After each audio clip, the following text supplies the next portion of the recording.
کرو تو صحیح نا، مزاج ہی نہیں، ذوق۔ جمعے کی نماز پڑھ کے یوں دنیا بھاگتی ہے، او ہو پتہ نہیں کون سی پیچھے آگ تھی جو بجھائی جائے۔ اور آج تک لوگ مسئلہ پوچھ رہے ہیں کہ جمعے کی بعد والی سنتیں کتنی ہوتی ہیں۔ میں نے کہا کتنے سال ہو گئے جمعہ پڑھتے، کتنے سال ہو گئے، ابھی تک سنتوں کا نہیں پتا، ابھی تک نہیں علم کے پہلے کتنی رکھتے ہیں اور بعد میں کتنی رکھتے ہیں۔ فجر کی سنتیں کب پڑھنی چاہیے، سنو فجر کی سنتوں کے بارے میں۔ میرے رسول کریم سید عالم صلی اللہ تعالی علیہ وسلم سے ایک صحابی نے پوچھا تھا، حضور میری فجر کی سنتیں رہ گئیں یا رہ جاتی ہیں تو حکم کیا ہے؟ کیا انداز ہے حضور کا، بخاری مسلم کے لفظ سنو۔ حضور سید عالم صلی اللہ علیہ وسلم فرمانے لگے، اس نے کیا پوچھا تھا، حضور جواب کیا دیتے؟ فرمایا فجر کی سنتیں کبھی نہ چھوڑنا، فجر کی پہلی 2 سنتیں کبھی نہ چھوڑنا۔ یا رسول اللہ صلی اللہ تعالی علیہ وسلم میری رہ گئی ہیں، رہ جاتی ہیں۔ فرمایا فجر کی 2 سنتیں نہ چھوڑنا، فرمایا فجر کی پہلی 2 سنتیں مجھے دنیا اور دنیا کے اندر جو کچھ ہے وہ سب سے زیادہ پیاری ہے۔ فجر کی 2 سنتیں دنیا اور دنیا میں جو کچھ ہے مجھے وہ سب سے زیادہ پیاری ہیں، اس لیے فجر کی سنتیں نہ چھوڑنا۔ جب تک آپ سویرے نہیں اٹھتے آپ اللہ اللہ نہیں کرتے، آپ کو نوافل کا چسکا نہیں، عبادت کا مزہ نہیں۔ فرمایا میری عبادت کرو، یہ شوق پیدا کرو، میں نے تمہیں پیدا کیا ہے۔ ہم لوگوں کے نشے مختلف نشے ہیں، بڑا عجیب رنگ ہے۔ محفل کی صدارت کرنے والے بڑے پیر صاحب، بڑے القابات، خو بیچ میں سے بندہ تلاش کرنے سے بھی نہیں مل رہا، اتنے بڑے لقب ہیں اس کے، لیکن وہ سال سنور کے 2.5 گھنٹے بیٹھا رہا محفل میں، اور نماز کا وقت آیا تو اس نے مختصر سی پڑھی، وہ نکل گیا، وہ ہلکے سے سجدے کیے۔ او اتنا بڑا عشق رسول نعت خواں، او ہو کیا بات ہے، اور عشق رسول کا بہت بڑا پیغامبر، بہت بڑا مبلغ، وہ بیچارہ سمجھ ہی نہیں سکا کہ اللہ کے رسول نے فرمایا تو نماز پڑھ میری آنکھیں ٹھنڈی ہو جائیں گی۔ تو یہ نشے کے عادی تو ہیں پر حقیقت کے قائل نہیں ہیں۔ یہ بس ٹھیک ہے خوابوں کی دنیا میں لوگ زندہ ہیں، پر جن کو یہ جو نشہ تھا نا عبادت کا، یہ میرے رسول پاک کی چاہت ہے، یہ میرے نبی کریم علیہ السلام کی۔ آپ دیکھیں نا حضور مہینوں جا کے غار حرا میں بیٹھتے تھے، کیا وہاں تبلیغ کرتے تھے، کوئی کتاب لکھتے تھے؟ رسول کریم علیہ السلام مہینہ رہتے غار حرا میں، کوئی نہ مجھے دیکھے، کوئی نہ مجھے ملے، حضور یہاں کیا ہے؟ فرمایا میں اپنے رب کی عبادت کروں گا۔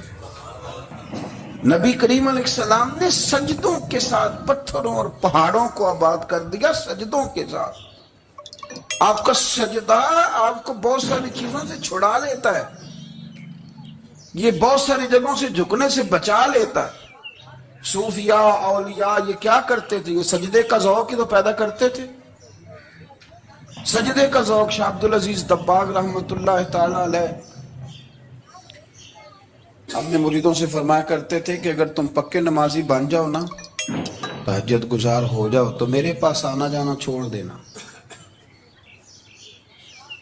عرض کی حضور کیوں؟ فرمایا میں تمہارے اور رب رسول کے راستے میں رکاوٹ نہیں بننا چاہتا، اور میرا مقصود ہے تمہیں وہاں تک پہنچانا۔ جب پہنچ گئے تو پھر میری ضرورت ختم ہو گئی۔ ہاں کبھی وسوس آئے، شک پیدا ہو، تکلیف ہو تو آنا، ورنہ میں نہیں چاہتا کہ میں رکاوٹ بنا رہوں۔ تم اللہ اللہ کرو، اس مالک کو راضی کرو۔ میرے رسول پاک علیہ وسلم نے فرمایا بندہ اللہ کے سب سے قریب اس وقت ہوتا ہے جب وہ سجدے کی حالت میں ہوتا ہے۔ کس کے قریب ہوتا ہے؟ اللہ کے سب سے قریب ہوتا ہے، وہ بڑا نیڑے ہے رب کے، بڑا قریب ہے، اس لیے کہ وہ حالت سجدہ، وہ جب سجدے کرتا ہے نا اس کی بارگاہ میں جب جھک جاتا ہے۔ آپ ذرا سجدے کی کیفیت دیکھیں نا، زبان بھی یہاں ہے، آنکھ بھی یہاں ہے، کان بھی، عقل بھی ساری، اس نے سارا کچھ رکھ دیا سجدے۔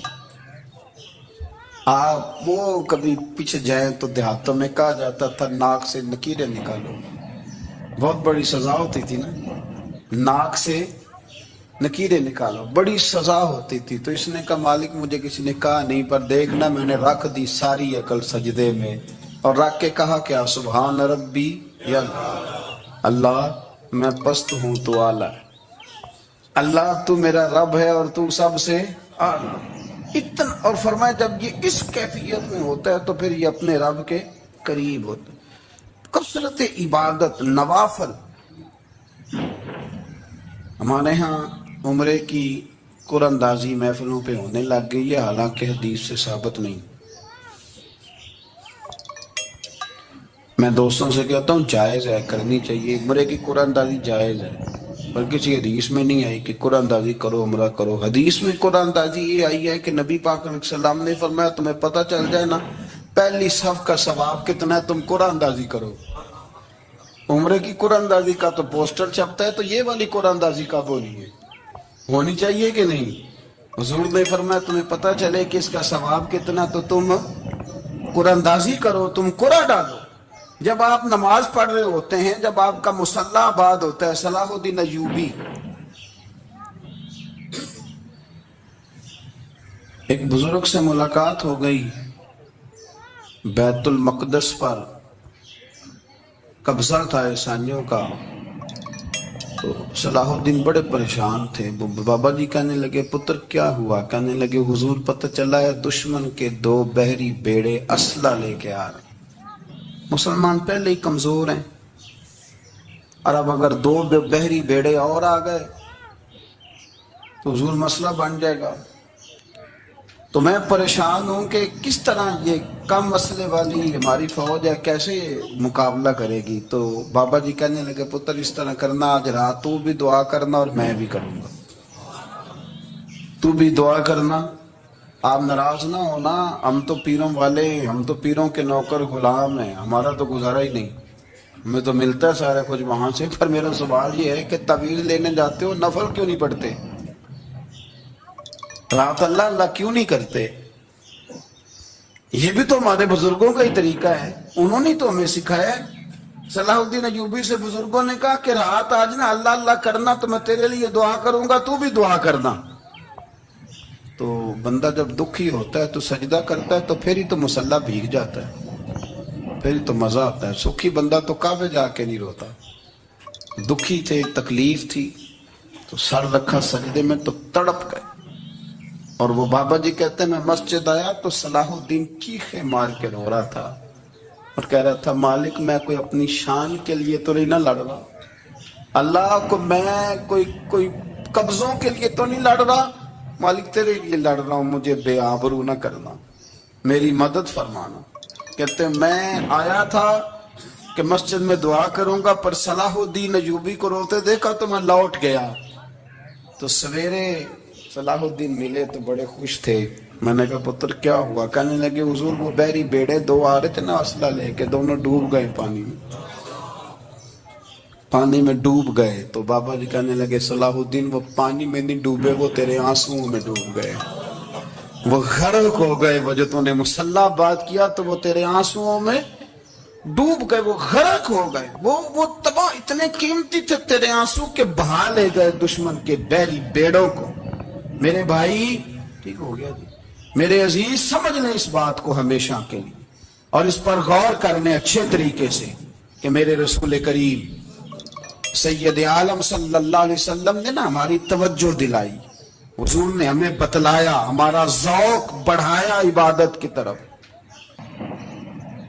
ایک صحابی تھے حضرت ابو فاطمہ رضی اللہ تعالیٰ عنہ، یہ ترمذی شریف کی حدیث ہے. نبی پاک علیہ السلام نے فرمایا ابو فاطمہ قیامت کے دن مجھ سے جلدی ملنا چاہتے ہو کہ دیر کے ساتھ؟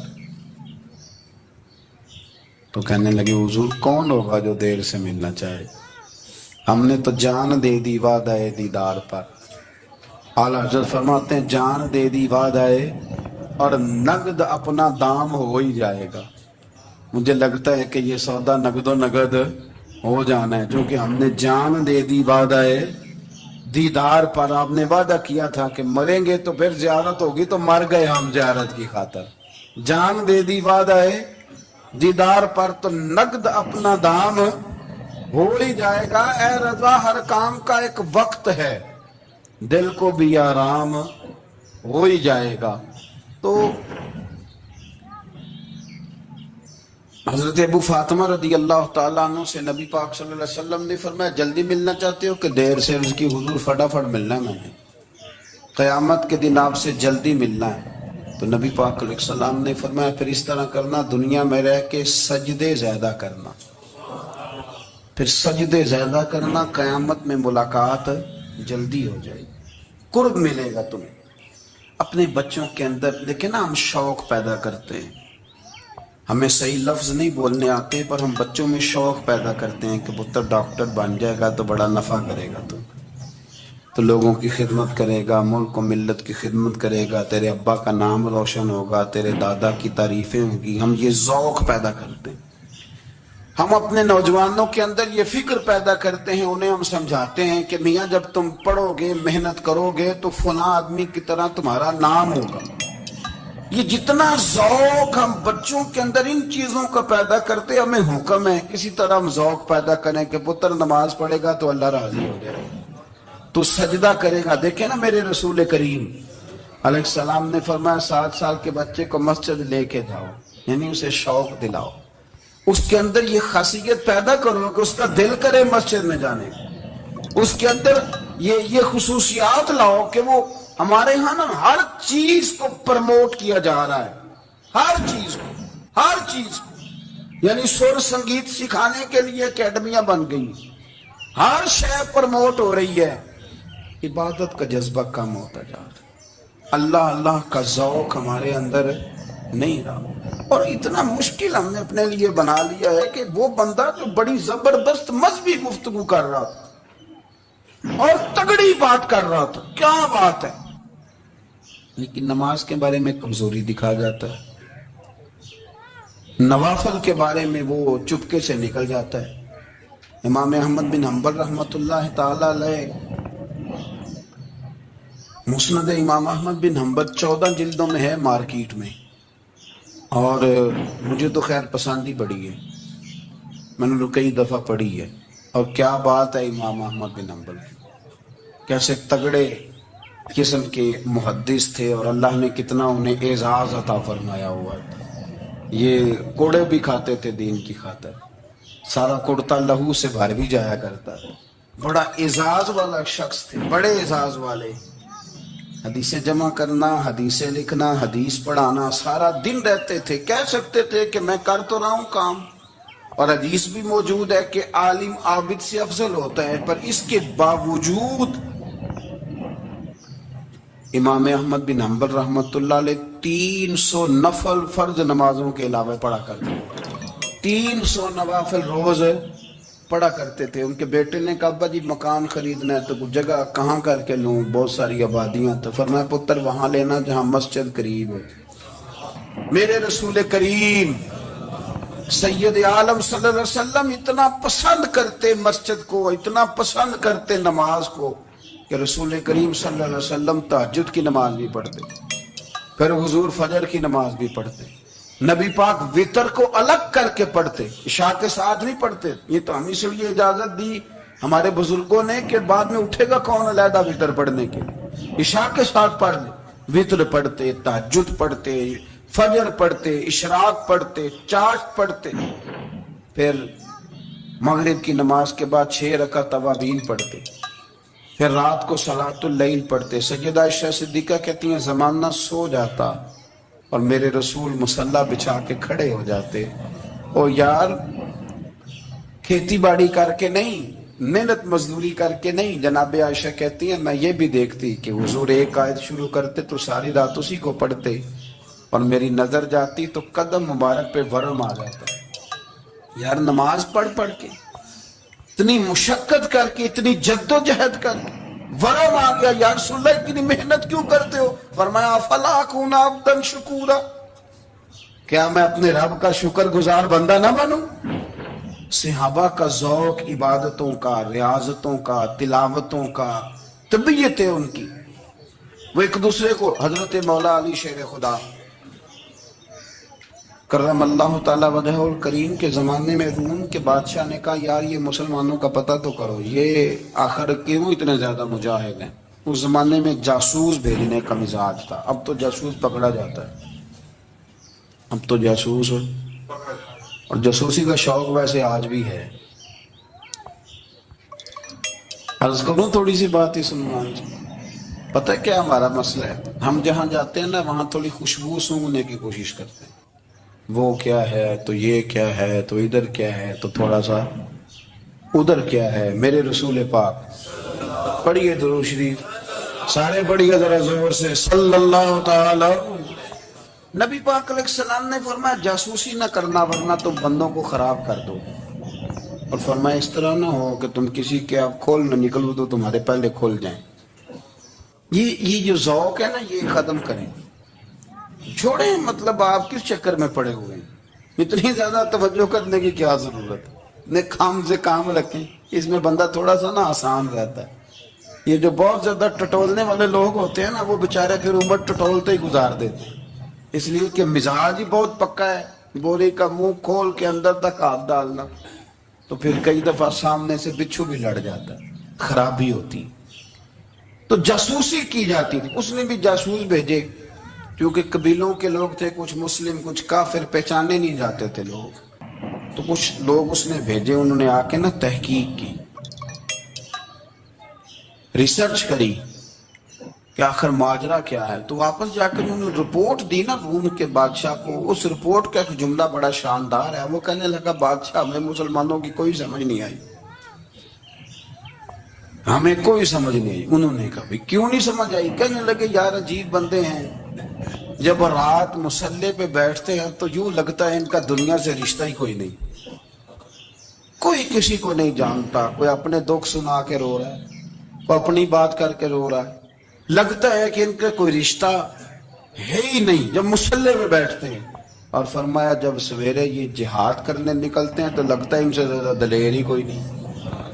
حالانکہ جو مسلحوں پہ رونے دھونے کے لوگ ہوتے ہیں وہ کئی دفعہ جہاد میں کام نہیں کرتے، لیکن عجیب لوگ ہیں کہ رات کے راہب ہیں، دن کے مجاہد ہیں، کوئی سمجھ نہیں آتی۔ میرے عزیز، ان لوگوں نے مسلح آباد کر کے رکھا، تلاوتیں ان کا ذوق رہی، منظر روز پڑھنا، اسباق پڑھنا، وظائف پڑھنا، یہ ان کا ذوق رہا۔ اعلیٰ حضرت بریلوی رحمت اللہ نے 1000 کتاب لکھی ہے، لیکن الوظیفۃ الکریمہ کے نام سے جو وہ صبح و شام وظائف پڑھتے تھے وہ الگ انہوں نے ان کو بیان کیا، پابندی کے ساتھ اپنی اللہ اللہ کرتے۔ شیخ شہاب الدین سہروردی رحمت اللہ علیہ اس پر ایک بندے نے اعتراض کیا، اس نے کہا جی آپ کس قسم کے صوفی ہیں، مرید بیٹھے ہیں اور آپ وہاں نفل پڑھ رہے ہیں۔ یہ بھی بڑا مسئلہ ہوتا ہے نا، جو بندہ ملنے آتا ہے وہ اپنے ٹائم کے حساب سے آتا ہے، اور پھر اس کا یہ بھی خیال ہوتا ہے کہ پیر صاحب جو ہیں وہ چونکہ درویش ہیں تو نہ انہیں روٹی کھانی چاہیے نہ سونا چاہیے، چونکہ وہ درویش ہیں، اور ہم چونکہ درویشوں کے ماننے والے ہیں لہذا ہمارا یہ طریقہ ہونا چاہیے کہ جیسے ہم کہیں درویش ویسے ہی کر جائے۔ حالانکہ جس کو آپ درویش کہیں گے آپ اس کی مانیں گے، آپ منوائیں گے نہیں، تمہارا مزاج ہوتا ہے۔ شیخ شہاب الدین پر لوگوں نے اعتراض کی، حضور لوگ ملنے آئے ہیں، زیارت کرنے آئے ہیں، یہ بندے دعا کرانے آئے ہیں، اللہ اللہ کرانے آئے، اور آپ نفل پڑھ رہے ہیں، کیا جملہ ہے، کیا حسن ہے، کیا خوبصورتی ہے۔ فرمانے لگے رب رسول سے مانگنے کے لیے مصلی بچھایا ہے، اگر وہاں سے مانگوں گا نہیں تو تمہیں دوں گا کیا، پہلے مجھے کچھ لے تو لینے دو، اگر میرے پلے کچھ ہے ہوگی تو آگے دوں گا نا۔ تو میں مانگنے گیا تھا کہ یا اللہ دے، تیرے بندے لینے آئے ہیں، دے تو میں کچھ لوں گا تو آگے دوں گا نا۔ لیکن ہمارا یہ سٹیٹس، یہ مزاج، یہ شعور نہیں ہے۔ گپیں، کہانیاں، داستانیں، گفتگو، خطابت، واز، کیا بات، لیکن اگر کچھ کرنے کا کام ہو تو وہ نہیں ہم سے ہوتا۔ میرے نبی کریم علیہ السلام نے مصلی سے دل لگانے کا درس دیا، حضور نے توجہ دلائی، صحابہ اس ذوق کے حامل لوگ تھے، وہ کوشش کرتے تھے۔ جناب صدیق اکبر رضی اللہ تعالیٰ عنہ کا عبادت کا مزاج ہمیشہ قائم رہا۔ حضرت عمر فاروق ساری رات اللہ کے حضور کھڑے رہے۔ حضرت عثمان غنی رضی اللہ تعالیٰ عنہ عشاء کی نماز پڑھ کے 2 رکعتوں کی نیت باندھتے تھے،